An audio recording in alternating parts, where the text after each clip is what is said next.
Hello guys အားလုံးပဲမင်္ဂလာပါဒီနေ့တော့ထပ်ပန်အန်တော်မှာအတွေ့အကြုံလေးကိုအားလုံးနဲ့ share လုပ်ပေးချင်တာနဲ့ဒီ vlog လေးကိုတင်ပေးလိုက်တာပဲဖြစ်ပါတယ်။တန်းတဲ့တူတူဖတ်အောင်တစ်ခါလောက်အလဲသွားကြည့်လိုက်ရအောင်နော်။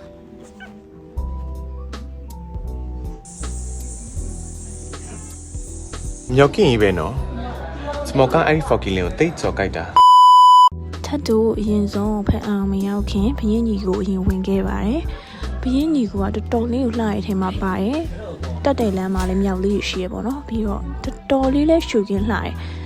ကူကလေထပ်တော့သွားတဲ့အချိန်တော့မီးပြတ်သွားတော့ကွာအမှဖုံးမိနေသွားတယ်ပြီးတော့တကယ်ကိုမှောင်မဲပြီးတော့လေလုံးဝလူသူမရှိတဲ့ကူတွေကိုရောက်သွားတဲ့ဖိုင်မျိုးရပါတယ်ပြီးတော့နောက်တစ်နေရာကကြောက်ကလပ်ပေါ့နော်ဟိုးဖရားအထိထပ်တူတက်လို့ရတယ်ပြီးတော့သူကလည်းတော်တော်လေးလှတဲ့ထဲမှာပါတယ်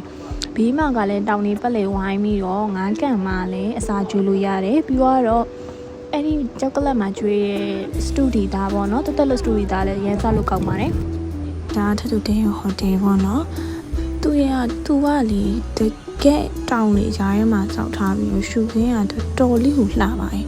အဲ့တောင်နှလုံးပေါ့နော်ခန်းဝါးကနေထွက်လာရင်မြင်နေရတာတကယ်ကိုလှတော့ပါပဲမနက်စာဘူးဖေးကိုလည်းတော်တော်လေးဆက်စုံနေပေးထားတာတွေ့ရတယ်ဒါကတော့ထပ်စားခဲ့တဲ့ဟာလေးတွေပါပေါ့နော်အားပြည့်ဖြစ်သွားပြီဆိုတော့မဟာစရန်တိုင်းကိုသွားပြီးတော့ကြီးခဲ့ပါတယ်ငယ်တုန်းကစာတင်ခဲ့တဲ့အတိုင်းပေါ့နော်လုံးဝငယ်ကစာတင်ခဲ့တဲ့အတွေ့တွေလုံးဝခေါင်းထဲကိုမမိုရီပြန်ရောက်လာစေပါတယ်ပေါ့နော်ပြီးတော့ထက်ကအမဓာတ်ပုံရိုက်ဖို့ဆိုပြီးတော့ကောင်းဝင်အရှိဝက်သွားတာခုတက်ခုစင်းတွေရမ်းများတော့အဲ့လိုမျိုးမှပြီးတော့သွားပါတယ်အဲ့နေရာကိုကြည့်ပါဦးအဲ့နေရာလည်းတော်လေးလှရထဲမှာပါတယ်တော့ဂူရဲ့အလေလောက်မှရှိရပါတော့အောက်ကလည်း၆သဘောမျိုးပေါ့နော်အမှထက်ကကြောက်နေပဲဗီဒီယိုနည်းနည်းတော့ရိုက်ခဲ့ပါသေးတယ်ပြီးတော့ဒါလှေစီးရမယ့်ကူပေါ့ပါလှေစီးရင်းနဲ့လည်းငါးတွေလေးတူလို့ရပါသေးတယ်အမှပေါ့နော်ကြောက်ဆောင်အောက်ကနေပြီးတော့လှေစီးရတဲ့ feeling ကြီးကတော်တော်ဆန်းပါတယ်ဒါကတော့ထပ်လို့တွေ့နေကြပါတော့တော်တော်မှတွေ့နေကြနေရလေးပေါ့နော်အဲ့ဒီအောက်ကနေစီးရတဲ့လှေစီးရတဲ့ feeling လေးကတော့မိုက်တယ်ပေါ့နော်ပြီးတော့ထပ်တို့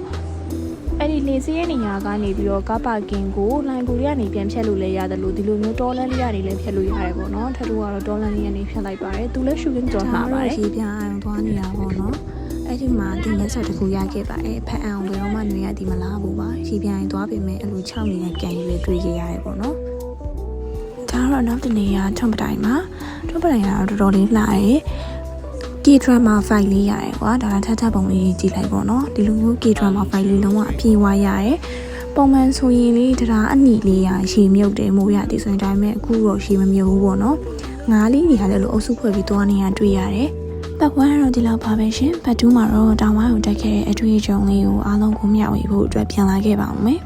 ဒီနေ့တော့ဒီလောက်ပါပဲအားလုံးပဲဘိုင်ဘိုင်အဆုံးထိချီပြီးလို့ကျေးဇူးများတင်ပါတယ်